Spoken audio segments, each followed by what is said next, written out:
Tetap bersemangat mengikuti Tuhan, amin. Bahkan di masa-masa sulit seperti masa COVID ini, biarlah kita terus memiliki hati yang melekat kepada Tuhan dan mau terus mengasihi Tuhan. Baik, pagi hari ini saya ingin bagikan satu topik yang banyak terjadi dalam kehidupan saya, dan saya rasa juga banyak terjadi dalam kehidupan manusia, yaitu bicara tentang rasa keadilan. Kalau bahasa Inggrisnya mungkin bisa dikatakan feel of justice. Ya. Nah, saudara, kita harus belajar sendiri apa itu adil. Adil itu adalah suatu hal yang tidak memihak, ya, sama beratnya, ya, tidak sewenang-wenang, dan itu suatu hal yang benar. Bahkan firman Tuhan katakan di dalam Alkitab bahwa keadilan Tuhan adalah suatu kebenaran dan bicara juga tentang hukum Tuhan. Jadi itu suatu hal yang tidak terpisahkan. Nah, terus di mana kita bisa menemukan rasa keadilan ini dalam kehidupan kita? Bahkan firman Tuhan di dalam Pengkhotbah 3 ayat 16, di dalam pengadilan pun di situ tidak terdapat keadilan. Saya akan bacakan ayatnya ya. Pengkhotbah 3 ayat 16 mengatakan, ada lagi yang kulihat di bawah matahari. Di tempat pengadilan, di situ pun terdapat ketidakadilan. Dan di tempat keadilan, di situ pun terdapat ketidakadilan. Jadi firman Tuhan ini ribuan tahun yang lalu sudah mengatakan, bahkan di tempat pengadilan pun tidak ada keadilan. Jadi di mana kita menemukan rasa keadilan ini? Idealnya di gereja. Betul atau enggak? Idealnya. Tetapi di dalam gereja pun kadang kita tidak menemukan rasa keadilan itu. Sehingga banyak orang yang kecewa, sakit hati, keluar dari jemaat, benci, pahit hidupnya seperti itu. Jadi di mana adanya rasa keadilan itu? Dan bagaimana kita bisa menerima rasa keadilan itu? Dari kitab Kejadian, ya bahkan dikatakan kisah tentang Daniel. Daniel adalah seorang yang suka menyembah Tuhan. Dikatakan sehari 3 kali dia datang berdoa dan menyembah Tuhan. Tetapi apa yang terjadi karena dia berdoa dan menyembah Tuhan, akhirnya dia masuk ke gua singa. Bayangkan, sehebat-hebatnya Daniel, ketika dia tahu mau masukkan di dalam gua singa, apa yang dia terjadi? Dia mungkin akan gemetar. Dia mungkin akan dipenuhi rasa takut. Apakah itu keadilan bagi dia? Ketika dia datang tiap hari dikatakan, seorang Ayub, dikatakan dia seorang yang saleh, orang yang baik. Tapi dia mengalami pencobaan yang mungkin merupakan salah satu yang terberat sejak manusia diciptakan. Tapi apa yang dia katakan? Terpujilah Tuhan. Dia yang memberi, dia yang mengambil. Apakah ada keadilan di situ? Yusuf dibuang ke dalam sumur, dipenjara selama beberapa tahun. Apakah itu adil?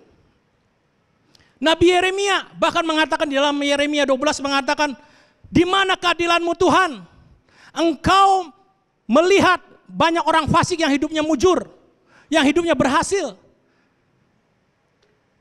Jadi kalau lihat cerita begini, kita bisa mengatakan Tuhan tidak adil atau enggak? Enggak ada yang jawab. Saudara, saya mau serius hari ini ya. Tuhan adil atau tidak? Wow, jemaat yang luar biasa, Pak Diki, jemaatnya luar biasa loh, Tuhan bilang adil. Bahkan sampai beberapa waktu terakhir ini saya bisa mengatakan Tuhan masih enggak adil. Saya loh, ya kalau saudara bisa mengatakan Tuhan adil sepenuhnya ya, itu satu hal yang baik. Saudara, banyak terjadi dalam kehidupan saya. Saya merasa Tuhan tidak adil ketika saya dilahirkan dari keluarga yang tidak ideal. Bukan lulusan perguruan tinggi, orang tua saya hanya lulusan SD satunya lagi SMP. Saya tidak adil ketika saya merasa saya hidup harus digang. Saya tidak adil ketika saya tidak bisa kuliah, padahal saya punya nilai akademis yang bagus. Saya tidak adil ketika teman-teman saya, seangkatan saya udah mulai punya pacar, menikah, dan akhirnya punya anak, sementara saya masih jomblo. Kurangnya saya gimana? Apa kurangnya saya? Saudara lihat saya, cakep. Saya masuk WC aja, ada yang bilang, weh cakep banget hari ini katanya. Semua ada, saya punya pekerjaan yang baik, punya penghasilan yang baik.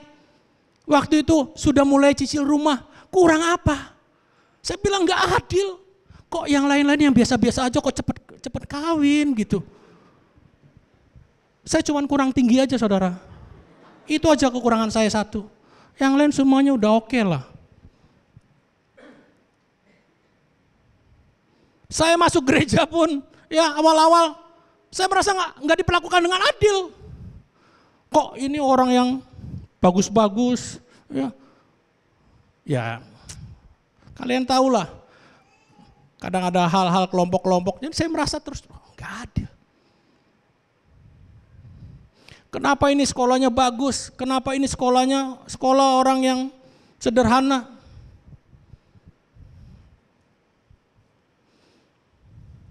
Kenapa saudara? Kenapa itu sukses? Kenapa saya enggak? Kenapa itu kaya? Kenapa saya enggak? Kenapa? Tuhan selalu diberondong dengan pertanyaan yang sama. Kenapa?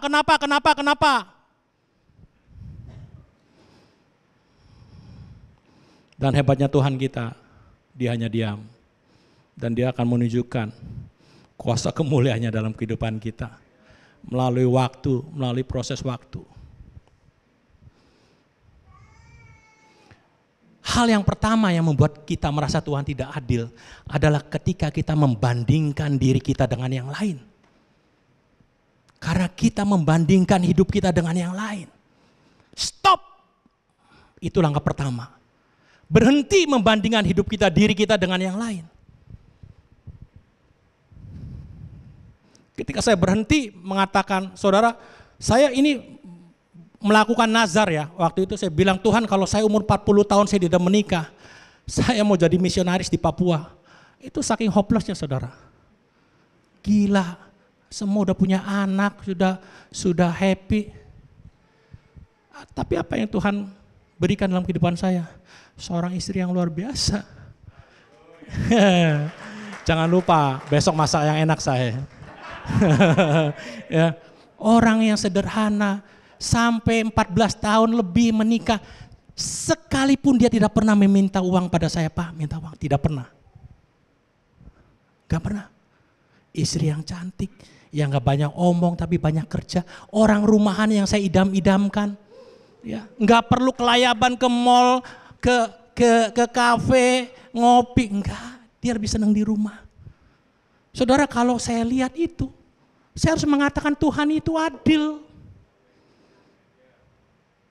Ya, sekarang teman-teman saya anaknya udah pada kuliah, ada yang di luar negeri, yang di luar kota. Ya kan, nanti bentar lagi mungkin mereka tinggal berdua. Saya masih dengan anak saya karena masih kecil.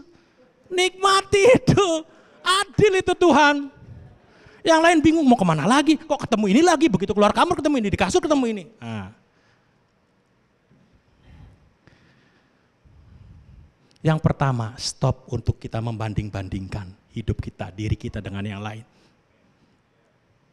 Yang kedua adalah bagaimana kita tidak menyimpulkan suatu kejadian ya, dan menganggapnya itu sebagai suatu kebenaran. Sambil contoh. Tahun 1998, saya lebih senang bercerita ya. Jadi sesi ini lebih banyak saya bercerita hal-hal yang praktis. 1998 itu akan dikenal sebagai tahun krisis ekonomi yang tidak akan pernah lupa dalam sejarah manusia. Semua digoncangkan, dolar naik berapa kali lipat dan segala macam. Termasuk perusahaan saya di mana saya bekerja kolaps.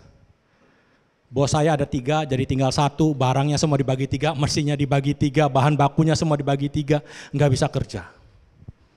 Saya sudah 5 tahun waktu itu bekerja di sana.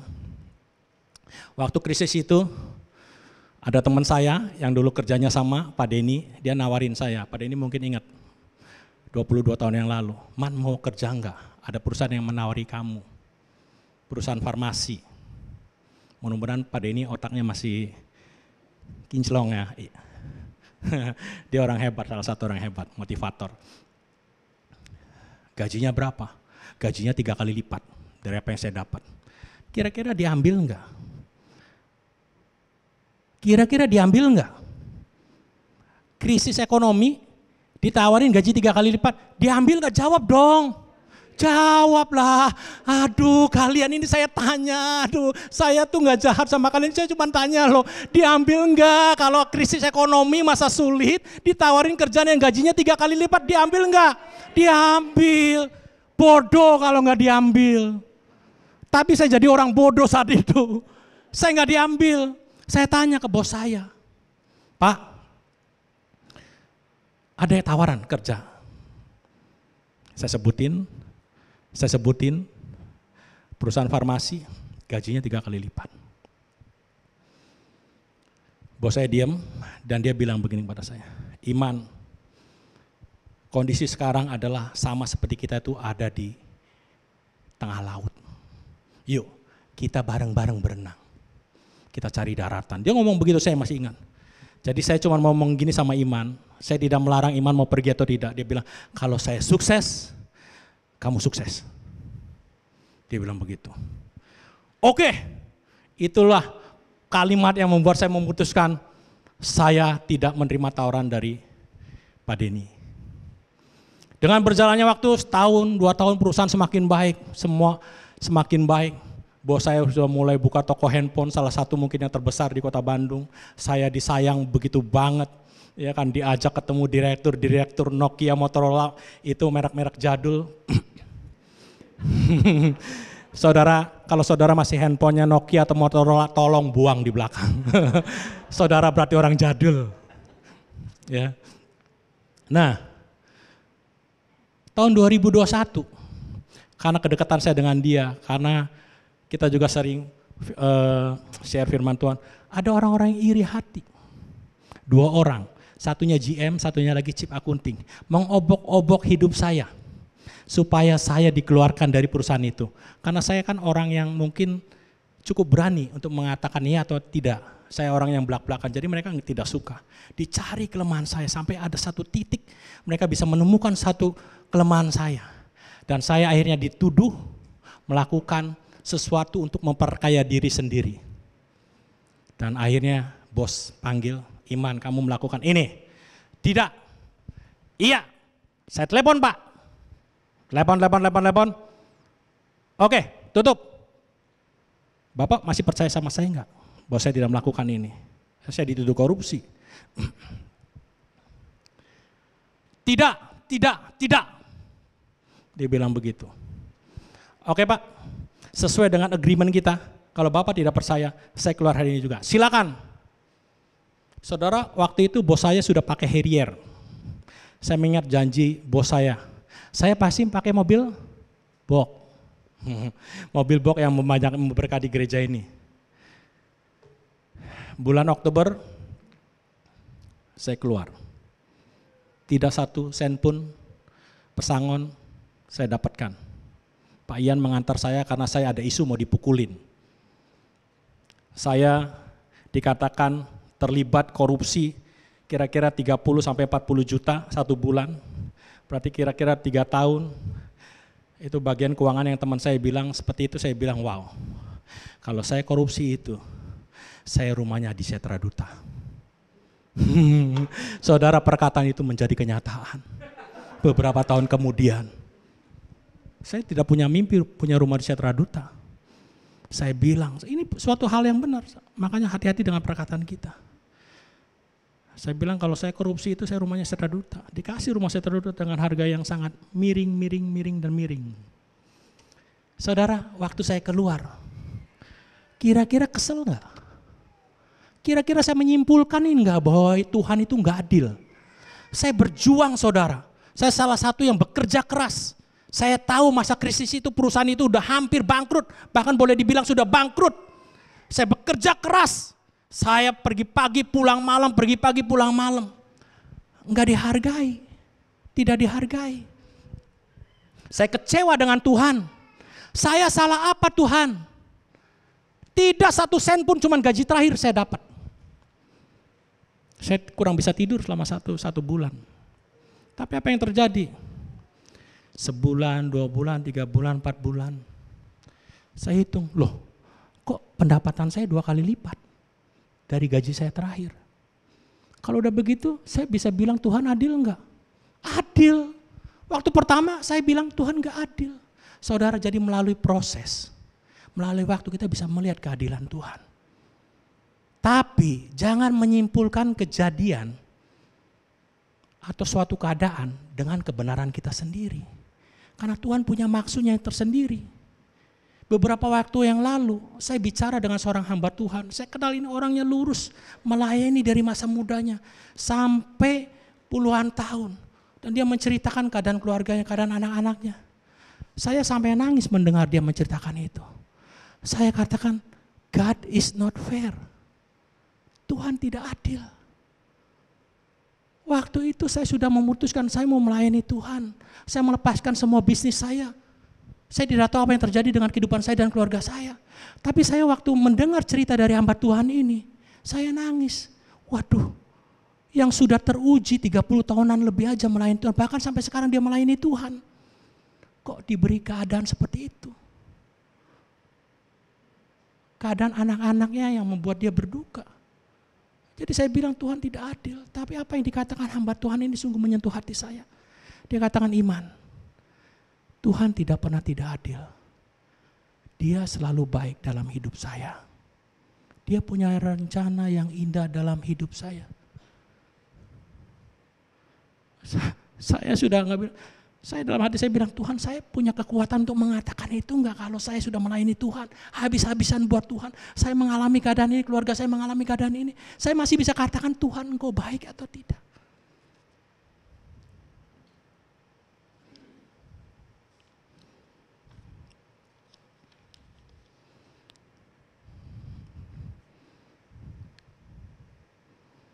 Tuhan adil atau tidak adil itu urusan dia. Karena manusia punya pandangannya sendiri. Tuhan punya pandangan sendiri. Pikiran Tuhan seringkali tidak kita bisa mengerti, tidak kita bisa baca. Kalau kita bisa baca pikiran Tuhan, kita bisa mengerti selalu pikiran Tuhan, kita sudah jadi Tuhan.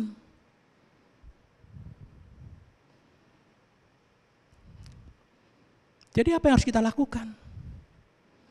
Dengan keadaan-keadaan seperti itu. Keluarga saya berantakan, saya tadi cerita di depan. Papa saya menikah lagi. Tapi saudara kalau lihat keluarga saya, keluarganya akur. Bahkan gereja pun ngasih satu meja di belakangnya untuk keluarganya Iman Purnama itu. Di JB Tigalong itu hati-hati itu, satu meja kotak itu khusus di booking keluarganya Iman. Tapi saudara boleh duduk di situ, karena itu bukan punya saya. Boleh. Kalau adik saya bilang nggak boleh, kasih tahu saya. Keluarga yang akur. Berapa banyak kita mempunyai keluarga yang akur? Saya punya 6 saudara, dengan saya 7. Akur, gak pernah ribut. Gak pernah ribut urusan uang, beres. Bersyukur gak? Bersyukur. Dengan mama tiri saya hidup bergaul dengan baik, dengan akrab, dengan sehat. Sementara banyak orang yang gontok-gontokan. Bersyukur gak? Bersyukur.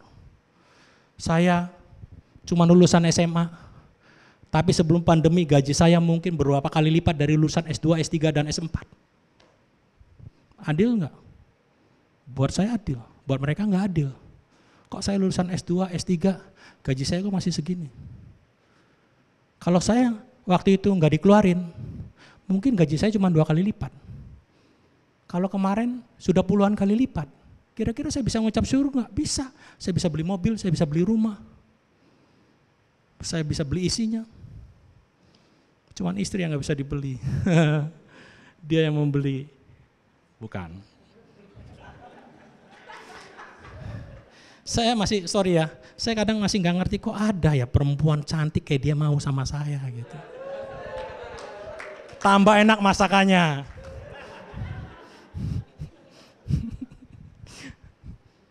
Saudara, terima keadilan Tuhan. Karena pada waktunya indah pada waktunya. Segala sesuatu indah pada waktunya. Itu yang pertama yang saya bagikan. Yang kedua adalah bagaimana kita bisa berlaku adil. Atau kita bisa menerima keadilan dalam kehidupan sosial kita. Karena firman Tuhan dikatakan di dalam Yesaya 1 ayat 17, usahakanlah keadilan. Jadi Tuhan mengajarkan kita untuk mengusahakan keadilan dalam kehidupan kita. Ya, 1 Timotius 6 ayat 11 katakan kejarlah keadilan. 2 Timotius 2 ayat 22 mengatakan kejarlah keadilan. Jadi firman Tuhan ini mengajarkan supaya kita pun berlaku adil kepada sesama kita. Pertama kepada keluarga kita, kepada pasangan kita, kepada anak-anak kita. Amsal 21:3 mengatakan melakukan kebenaran dan keadilan lebih dikenan Tuhan daripada korban. Ya, jadi saya akan mengambil contoh-contoh praktis dalam kehidupan sehari-hari.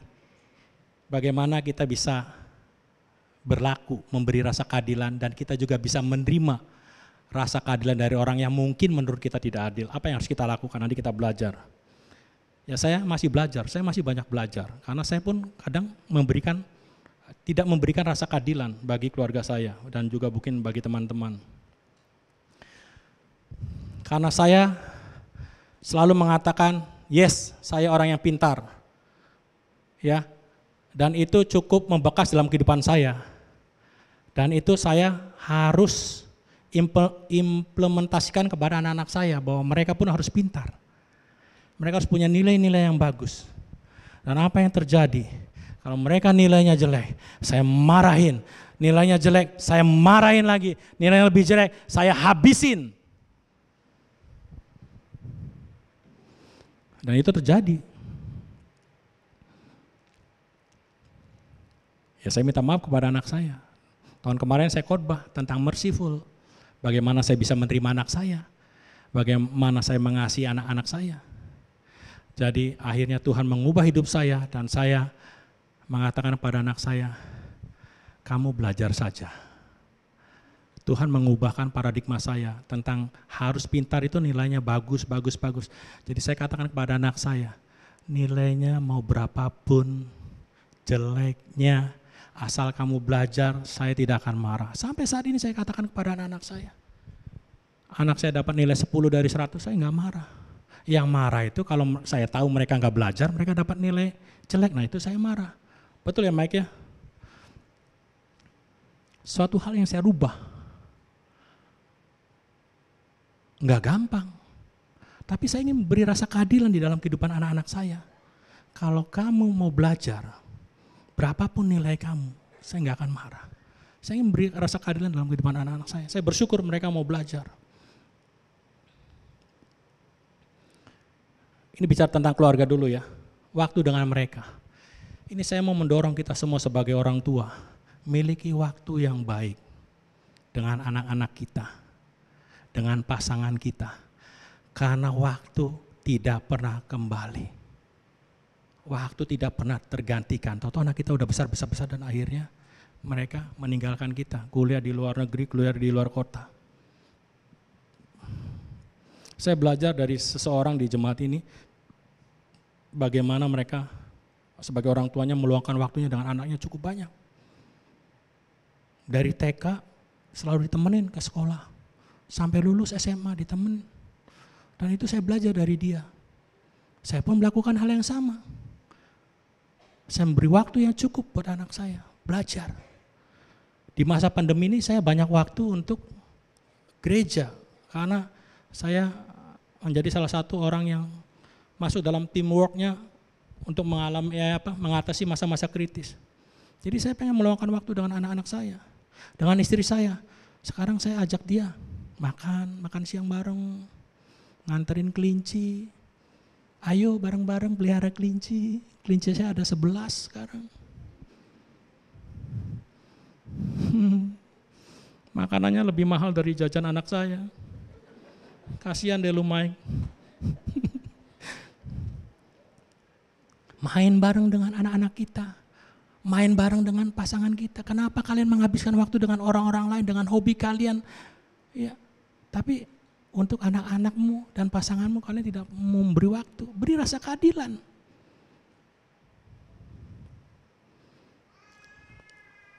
Saya orang yang meledak-ledak ya dari dulu. Mungkin sampai sekarang mungkin udah rada redup sedikit lah. Bahkan seorang hamba Tuhan minggu kemarin mengatakan kamu punya pride yang tinggi, kamu punya ego yang tinggi. Yes, saya katakan betul, saya sepakat 100%. Itu yang terjadi dalam kehidupan saya bisa spontan marah. Kalau ada sesuatu yang tidak saya suka, saya bisa langsung emosi. Saudara, itu tidak memberi keadilan dalam kehidupan keluarga saya, terutama kepada anak-anak saya. Sampai Tuhan harus menyatakan kemurahannya dalam kehidupan saya melalui anak-anak saya. Jadi kalau saya udah mulai tinggi nadanya, udah mulai marah, anak saya yang paling kecil, sabar, bos, sabar. Betul, saya ngomong beberapa bulan yang lalu.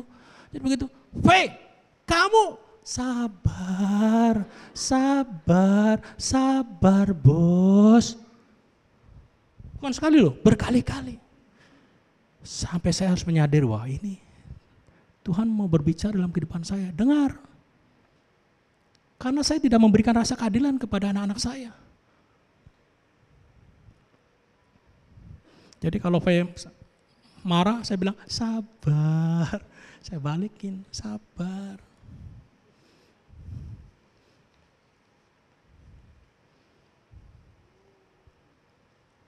Itu dengan keluarga kita.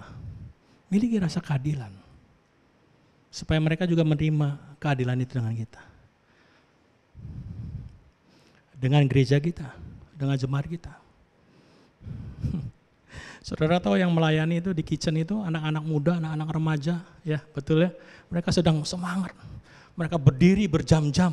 Ngomong juga boleh pilih yang ini hanya 2. Kopinya mau yang manis, mau yang asin, atau mau yang tawar. Bercanda biar kalian ketawa ya. Perlakukan mereka dengan baik juga. Beri rasa keadilan buat mereka. Bisa bikin kopi gak sih? Kenapa yang ini boleh, yang itu gak boleh? Kenapa kopinya gak enak? Saudara, gile dalam hati gua.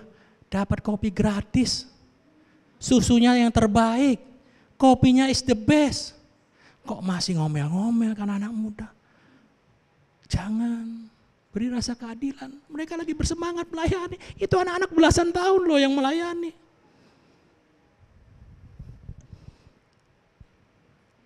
Banyak juga yang mau beri snack, masak ya kan.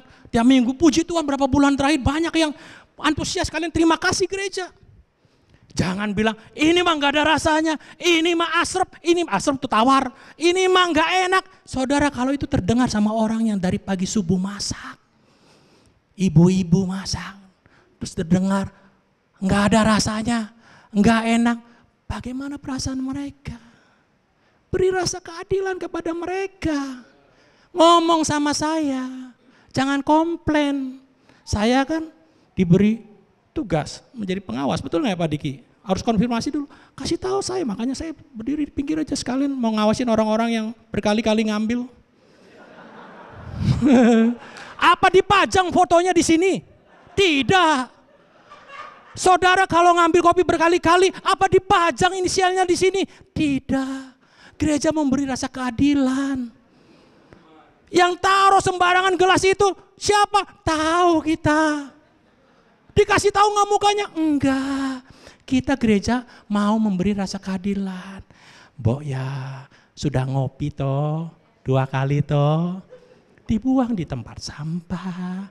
Kalau bisa diguyurin ke mukamu. Apa susahnya kamu jalan 2 meter. Taruh ke tempat sampah. Injak. Taruh. Apa susah itu? Tapi kok bisa ngomong, gimana sih kamu? Gimana sih kamu? Gimana sih kamu? Ya saya sih cuma berdoa, ya orang-orang yang ngomong begitu supaya mereka mendonasikan susu, kopi yang terbaik, makanan-makanan yang terbaik buat gereja kita. Jangan ngomel-ngomel doang. Ini cuma satu-satunya gereja di Bandung loh, punya JP3 Long. Tanya sama mereka gereja-gereja yang banyak, bayar kamu. Tuh yang gerejanya gede, yang kayak sangkar burung itu, turun ke bawah, minum, bayar 50.000 kopi 1 cangkir. Ini kita minum bergelas-gelas nggak bayar, tapi jangan ngomel. Jangan ngomel. Betul nggak Kang? Berantakan di sini. Saudara, kenapa kita gereja mengajarkan rasa keadilan itu? Supaya nanti kalian di luar itu menjadi orang-orang yang baik. Jangan bertamu di rumah orang, berantakin. Itu tujuan gereja mengajar seperti itu. Ini saya bicara tentang hal yang praktis ya. Ada orang muda yang mengambil tanggung jawab yang besar. Ya, karena dia mendapat panggilan dari Tuhan. Dia kerja paling keras. Ya, dia mengasihi orang-orang. Dia melakukan yang terbaik. Bahkan dia tidak diupah. Dia datang hampir tiap hari. Entah pagi, entah siang. Ketemu dengan saya berkali-kali di satu tempat yang sama.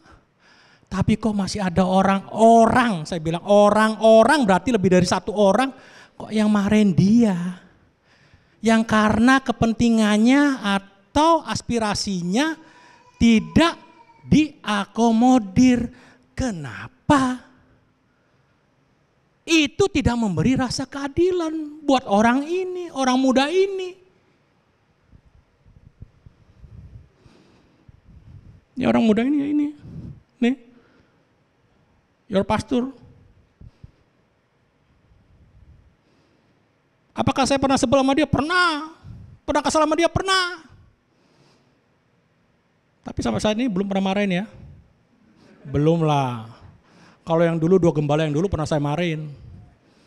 Ya salah saya juga sebenarnya. Saudara kalau nggak suka, jangan marah. Jangan marah-marahin. Loh orang ini kok sudah jelas-jelas mengasihi Tuhan. Datang doa, kok Yosef saksinya, paling pagi ya kok. Orang ini datang kalau doa paling pagi, doain jemaatnya loh. Doain anak-anak muda loh. Doain semua orang loh, keluarga loh. Kok dimarahin? Dengan alasan yang kadang menurut saya nggak jelas. Jangan. Pesan saya cuma satu ke kalian. Kalau mau marahin dia, jangan ada saya di situ.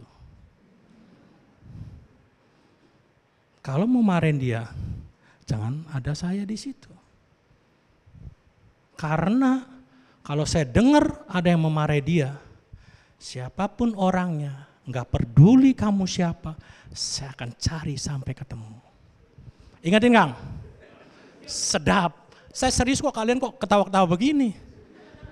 Siapapun yang berani memarahi dia dengan alasan yang tidak jelas karena tidak diakomodir atau aspirasinya tidak diakomodir atau urusan segala macam yang tidak jelas, berani memarahi dia, berani memarahi Pastor Diki, nih saya akan cari kalian sampai ketemu. Ingatin saya Kang, saya akan katakan kepada orang itu kalau ketemu, terima kasih ya sudah mewakili saya memarahi dia.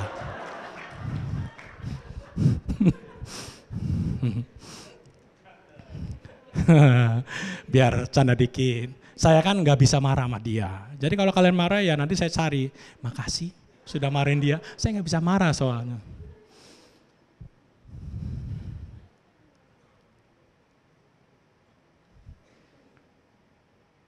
Jam 10 kurang. Beri keadilan. Ya. Di gereja bisa terjadi kekecewaan, bisa jadi sakit hati. Nah saya mau pesan ya, gereja kan punya Setara ya, Rintisan, Puspa, Ruth, Cahaya Bangsa, Metro, Young Tiger, apalagi. Ya seperti itu. Tolong ya, pesan saya nih, jangan bawa masalah pribadi kalian di luar sana ke dalam gereja. Kalau kalian benci sama wakil kepala sekolah atau kepala sekolahnya, jangan bawa ke gereja. Beri rasa keadilan. Gereja gak ada salahnya apa-apa. Kok dibawa macam-macam ke gereja? Benci sama gerejanya, benci sama leadernya, benci sama gembalanya. Loh, wong edan. Ira ning kana urusane, kamu di sana urusannya kok dibawa ke sini? Piye toh? Priben, wong gemblung we. Tapi itu yang terjadi. Betul gak Ibu Maria? Nah, ini ada kepala sekolahnya. Betul gak Kak Heri? Atau siapa lagi sekarang? Ibu Devi. Ya. aja digawaning kene. Jangan bawa ke sini. Selesaikan di sana. Kita cuma bisa kasih masukan, nasihat. Pandi betul ya? Jangan bikin dia pusing, rambutnya udah banyak yang putih, nanti semakin putih lagi. Melas, wis kasep, mengani berkerut. Jangan saudara, beri rasa keadilan di gereja ini.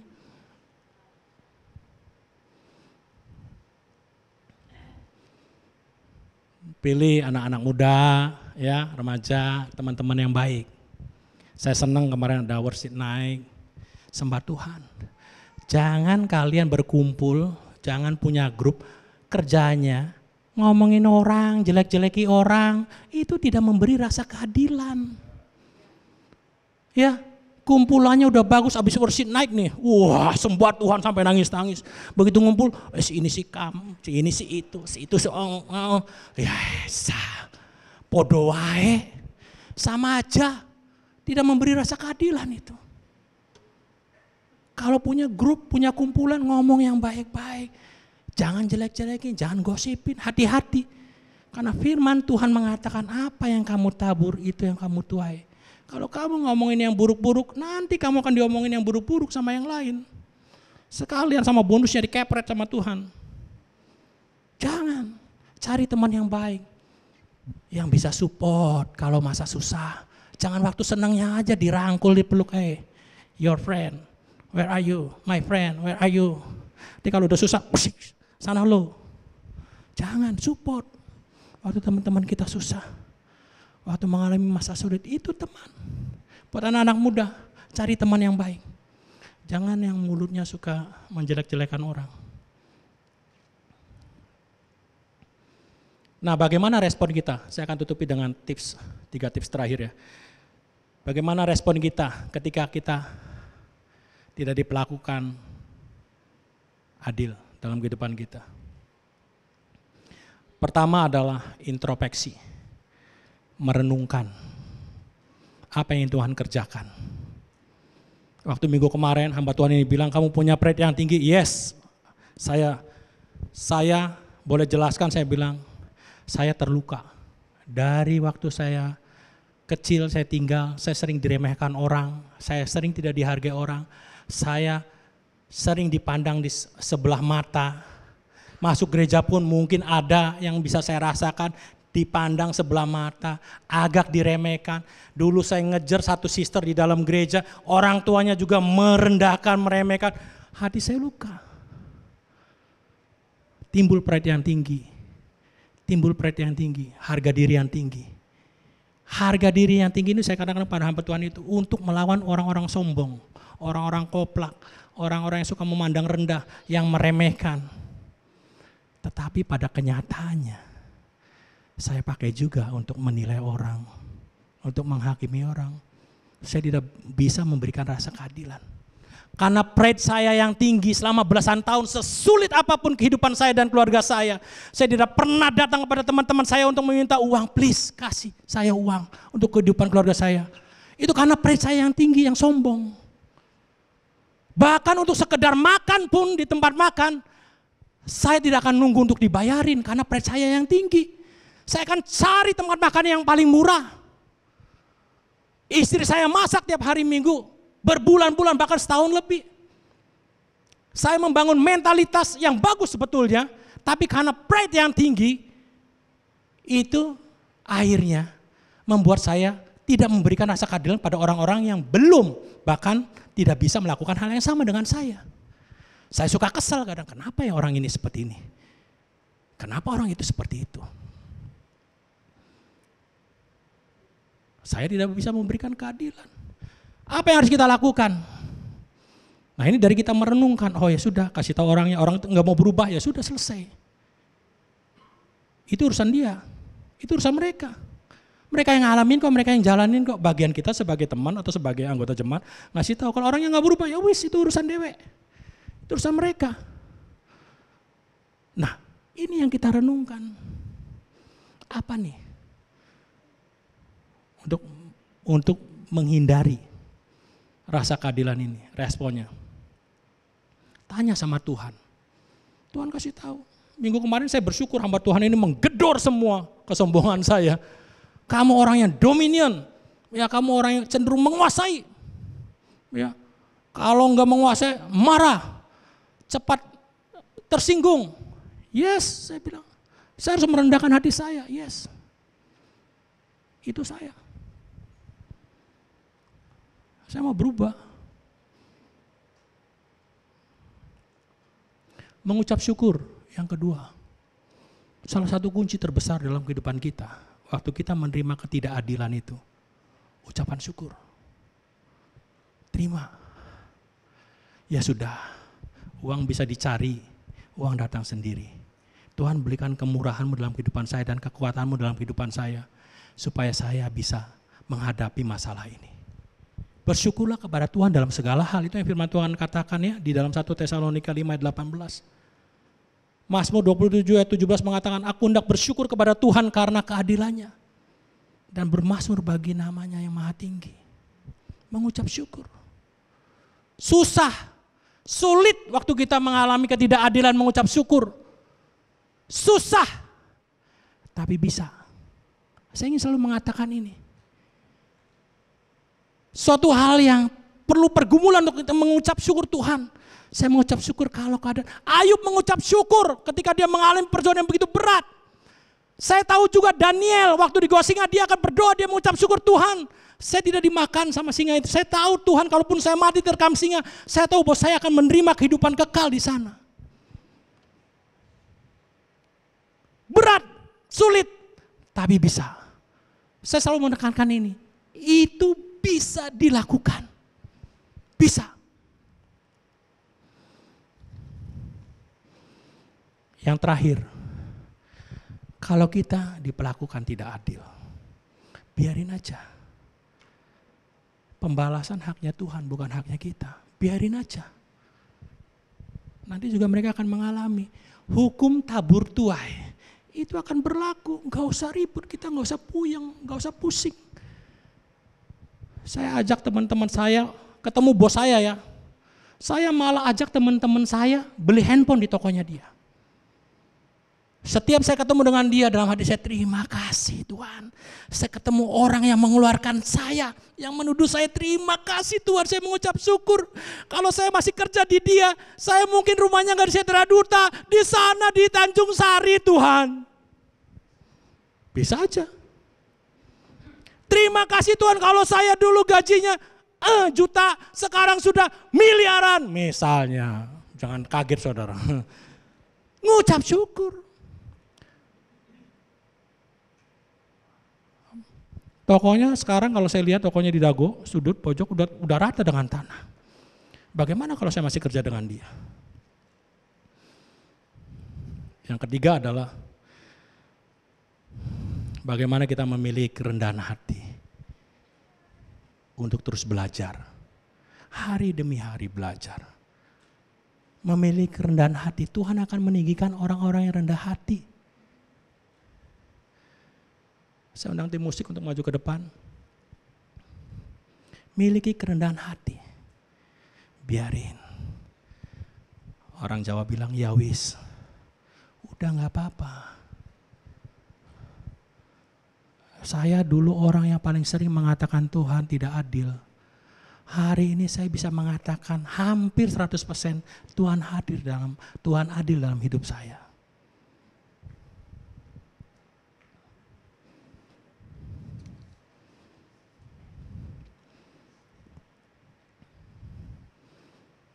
Saya akan tutup dengan kehidupan saya waktu saya mau mengikut Tuhan. Saya akan melepaskan semua bisnis saya.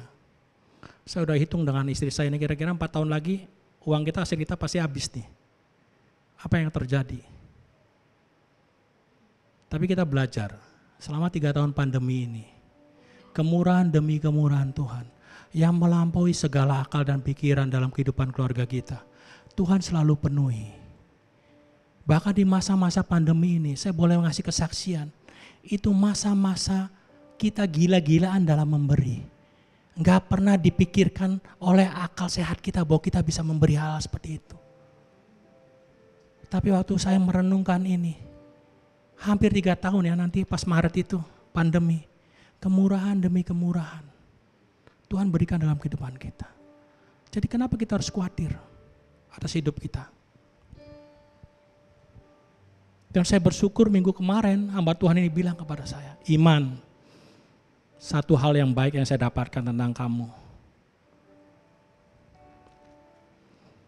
Kamu adalah orang yang spesial di dalam kemurahan Tuhan. Dan saya katakan amin di dalam hati saya. Saya ambil itu Tuhan sebagai janji Tuhan. Untuk saya terus percaya kepada Dia. Dan menyerahkan kehidupan saya supaya Tuhan bertindak. Ketika kita mengalami rasa ketidakadilan, serahkan hidup kita kepadanya, firman Tuhan katakan. Dan percaya kepadanya. Dan Dia akan bertindak. Ya kita mau tutup, saya undang bangkit berdiri. Kita sembah Tuhan. Apapun juga yang terjadi dalam kehidupan kita, tetap muliakan Tuhan. Sesulit apapun kehidupan kita, sesulit apapun kita menerima ketidakadilan dalam kehidupan kita, tetap muliakan Tuhan dalam kehidupan kita. Ayo.